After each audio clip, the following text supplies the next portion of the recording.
выходные на санитарную обработку в столице региона приостановят работу всех предприятий для дезинфекции.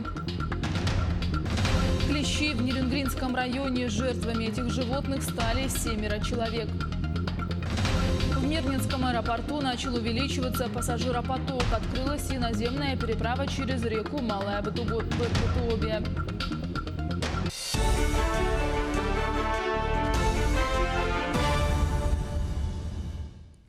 В эфире новости, в студии Юлия Великодная. В Якутии за минувшие сутки зарегистрировано 72 новых случая COVID-19. За весь период распространения зафиксировано 2380 случаев коронавирусной инфекции. За прошедшие сутки 72 случая зарегистрированных. Из них максимальное количество – это опять город Якутск, 64 случая. 3 случая – это Намский и Алданский район, и 2 случая – это город Мирный. Всего у нас проходит стационарное лечение и амбулаторное свыше 1000 пациентов. Максимальное количество, конечно, это город Якутск. К сожалению, сегодня зарегистрировано 12 случаев подтвержденных коронавирусной инфекции у умерших пациентов. Значит, наибольшее количество у нас сегодня поступлений, в том числе и по деткам. Сегодня они уже составляют порядка 40%. Нас радует, конечно, что они являются бессимптомными, но тем не менее они являются, я еще раз подчеркиваю, это источником переноса инфекции. За прошедшие сутки выписалось всего 100 человек из наших стационаров. В выходные в столице республики проведут санитарную обработку. С 6 по 7 июня приостанавливается работа общественного транспорта для дезинфекции. В воскресенье во всех предприятиях и организациях будет организована санобработка. Также приостановят работу магазины непродовольственных товаров, оптовые базы. Магазины продовольственных товаров закрываются с 16 часов по якутскому времени 6 июня до 8 часов по местному времени 8 июня. Отмечается, что городской парк также будет закрыт для посетителей. Сегодня количество у нас, значит, инфицированных на Хатасах больше 50 человек. Почему я не называю общую цифру? Потому что кто-то живет, кто-то работает в Хатасах, да, поэтому еще раз обращаю ваше внимание на то, что все-таки вот это передвижение между Хатасами и городом Якутском должно быть, соответственно, значит, все-таки ограничено. Я бы хотела обратить внимание на соседа Якутска, который с нами практически неразрывно связан, да, это поселок Жатай, значит, городской округ Жатай. Сегодня, к сожалению, из-за того, что у нас с вами в любом случае часть людей живет в Жатае, работает в Якутске, и наоборот, живет в Якутске, работает в Жатае, то, соответственно, и Жатай, являясь практически, значит, такой, входя в большую такую городскую агломерацию на общей карте Якутии, значит, в Жатае тоже появились свои случаи, при этом они являются случаями именно корпоративными. Вот они есть, значит, 2 базовых точки сегодня в Жатае. Значит, это корпоративная точка и инфицирование. И, к сожалению, выявлен ковид у людей без определенного места жительства, именно ведущих такой вот немного беспорядочный образ жизни. Соответственно, значит, и сегодня для Жатая обязательно, и уже городские власти об этом знают, и руководитель оперативного штаба Жатая, глава Жатая поставлена в известность о необходимости проведения усиления вот этих вот санитарно-противоэпидемиологических мероприятий как таковых. В Мирнинском аэропорту начал увеличиваться пассажиропоток. Несмотря на ограничительные меры, люди снова стали чаще летать в другие регионы. По словам работников воздушной гавани, закрыты лишь полеты за границу. Сегодня открылась и наземная переправа через реку Малая Бытуобия. Подробности у Иваны Филипповой. Боинг 737 приземлился точно по расписанию. За день до этого это уже 2-й самолет, прилетевший из Москвы. Именно этот маршрут наиболее популярен среди жителей Мирного. По словам сотрудников Мирнинского авиапредприятия, с начала разгара пандемии здесь впервые отметили увеличение пассажиропотока. Только за первый день лета в воздушной гавани обслужили более 1000 человек. Из них 791 вылетели, остальные, наоборот, прилетели. Как показывает статистика, это максимальный показатель за последние 2 месяца. В этом году в связи с вводом ограничительных мер пассажиропоток за апрель снизился по сравнению с 2019 годом на 41%, в мае на 50%. Ограничений по перелетам в аэропорту Мирный нет, все направления открыты. В Мирный прибывают самолеты из Иркутска, Красноярска, Новосибирска, Москвы. Несмотря на ужесточение мер изоляции граждан, люди продолжают летать. Кто-то по делам, а кто-то просто отдыхать. Я прилетела в Москву 21 марта, а 24 Москву закрыли. И я оказалась в карантине. А обратно вот у меня только удалось купить билет на 1 июня. И получилось, что у меня вот отпуск оказался вот так вот в Москве. С увеличением пассажиропотока прибавилось работы сотрудникам Роспотребнадзора и медикам. Они проверяют каждого на наличие симптомов коронавируса, составляют списки прилетевших. Бывает от 4 до 7 рейсов в день. И в зависимости, конечно, там от или Боинг, или там Ан какой, бывает от 40 до 70 пассажиров. На наземных же трассах ситуация другая. Сегодня сотрудники ГИБДД не ведут учет всех приезжающих и выезжающих из Мирного. По указу главы Якутии они контролируют только междугородние такси. 5 июня официально откроется движение через реку Малое Батувье. Как говорят районные власти, с ее открытием увеличится и поток автотранспорта в столицу Алмазного края из других улусов. Дорога открыта, поэтому мне бы хотелось бы еще раз призвать всех жителей Мирнинского района, если вы ждете кого-то в гости, особенно из города Якутска, понимайте все риск и опасность того, что к вам могут приехать и вас заразить. Несмотря на то, что в Якутии ежедневно регистрируется почти сотни новых случаев заражения коронавирусом, ограничений на въезд в Мирный пока нет. Поэтому власти и медики призывают все-таки помнить о мерах самоизоляции. Ивана Филиппова, Артур Голиков, Алексей Меркулин, телеканал «Алмазный край».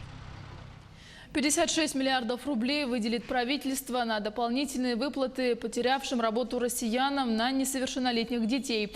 Об этом заявил премьер-министр России Михаил Мишустин в ходе заседания правительства в Москве. Таких людей в нашей стране чуть более 1 миллиона 900 человек, отметил глава Кабмина. Вопросов социальной поддержки людей, доходы которых заметно снизились из-за экономической ситуации, сложившейся во время распространения коронавирусной инфекции.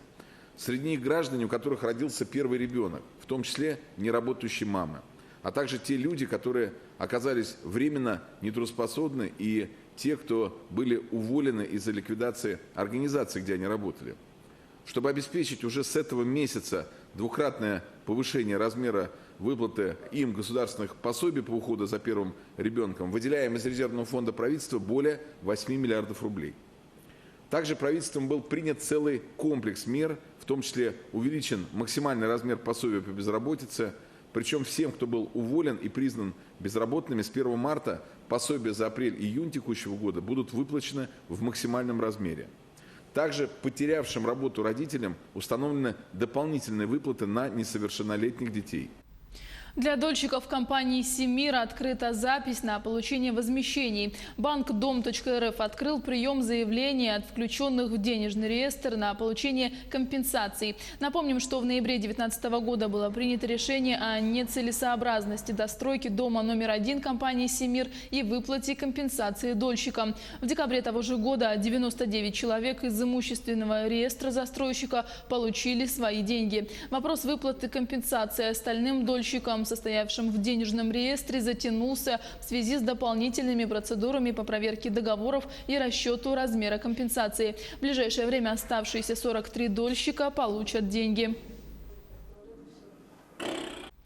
Для голосования по поправкам в Конституцию в Якутии напечатают 500 000 бюллетеней. Этим займется типография медиахолдинга «Якутия». Процесс продлится несколько дней, после чего их развезут по муниципалитетам. За процессом печати наблюдала Ульяна Шагина. Несколько тонн такой бумаги превратятся в бюллетени для голосования к поправкам в Конституцию. Уже к понедельнику на этих станках типографии будет отпечатано более 500 000 специальных бланков. Мы единственная типография, которая в Якутии, которая имеет всякие может печатать бюллетени там, со всякими степенями защиты. Поэтому здесь доверяется нам. Это делается давно, и наши работники ощущают большую ответственность. вот, этим процессом. Весь процесс начинается вот в этом цехе. На больших печатных станках японского производства за раз распечатывается 25 таких уже готовых бюллетеней. Вот эта вся бумага 24 тысячи. Она вся идет на бюллетень. За какое время вы ее уже распечатали? Ну, где-то 4 часа точно закончится. За 4 часа. После распаковки новой пачки оберточная бумага в целях экономии не выбрасывается. Ее аккуратно складывают в углу. В нее упакуют уже готовые бюллетени для отправки, чтобы защитить от грязи и влаги. В этом цехе резчик Петр Барашков замеряет линейкой ширину и длину каждого бюллетеня. Машина для резки превратит формат А2 в 4 листа А4. Чтобы было все по размерам, по каким должно быть, по стандарту. Ну, миллиметры. Ну, что по рамку вот это вот ровное было. Главное размеры выставить нормально, а там уже это машина сама все сделает. Еще один важный и ответственный момент после печати – это, конечно же, подсчет бюллетеней. В основном здесь работают женщины, так как в этом процессе требуются ловкие руки. Каждая из них отсчитывает по 1000 экземпляров и упаковывает их в пачки. И уже совсем скоро готовые бюллетени разлетятся по всей республике. Сложный, конечно, это счет, чтобы не ошибиться. После сортировки считаем согласно по разнарядкам. Потом режем и упакуем. Тоже, ну, там бывает не точно, например, 100 штук, там 500, да? И вот по разнарядкам бывает там какие-то улусы меньше берут. Вот. Форма бюллетеня единая для страны. Каждый лист содержит всего один вопрос. Вы одобряете изменения в Конституцию Российской Федерации. И 2 варианта ответа – да или нет. Готовый тираж будет передан в территориальные избирательные комиссии. Напомним, голосование для всей страны пройдет в единый день, 1 июля. Ульяна Шагина, Владимир Павлов, Якутск.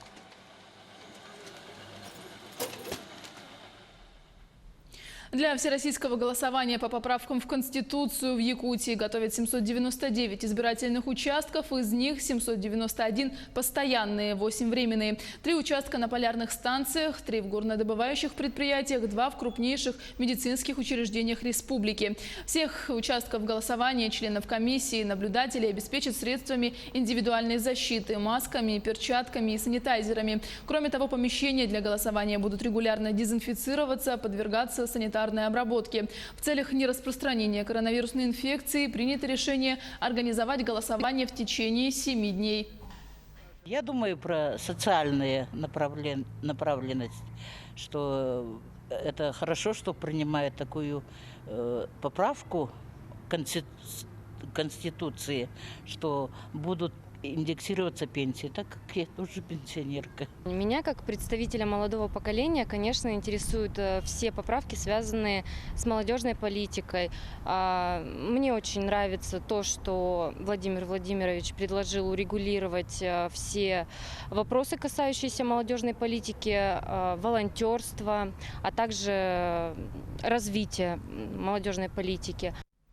Сегодня в России отмечают День эколога. В первую очередь этот праздник посвящен работникам охраны окружающей среды, но он касается и всех тех, кому не безразлично слово «экология». Кто видит себя в мире свободном от свалок, закоптелого от смога неба, попавших в ловушки пластиковых мусороживотных, нефтяных и пластиковых островов в океане. И не только находится в утопической иллюзии зеленого завтра, но и предпринимает реальные шаги, которые могут показаться незаметными, но приносят реальные результаты. В этом году отмечаем 25-летие создания системы заповедной.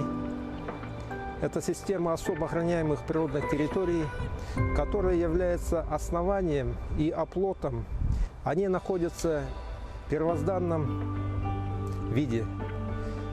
В этих экосистемах сохраняется многое. Экологи Якутии стоят на страже природных сред Якутии, на страже биоразнообразия. В этот праздничный день я хочу пожелать всем нашим ветеранам, нашим коллегам, якутянам крепкого здоровья, синего неба, зеленых просторов и долин, и чистых рек и озер. Будьте счастливы с Днем эколога! Праздничные мероприятия прошли в онлайн-режиме. Национальная библиотека Якутии на своем сайте представила тематическую подборку электронных книг, посвященных Всемирному дню окружающей среды. НВК «Саха» приготовила для телезрителей показы фильмов, посвященных охране природы. В 21:45 состоится показ художественного фильма «Хатан», в котором в качестве актеров приняли участие инспекторы Тампонской инспекции государственного экологического надзора. На официальном сайте Минэкологии Якутии можно проверить свои знания в онлайн-викторине по теме охраны окружающей среды. Кроме того, Алроса запустила челлендж вместе с экологами Алроса. Ваши мысли и идеи, что бы вы хотели сделать или уже делаете для сохранения природы, ждут на официальной странице «Экологи Алроса».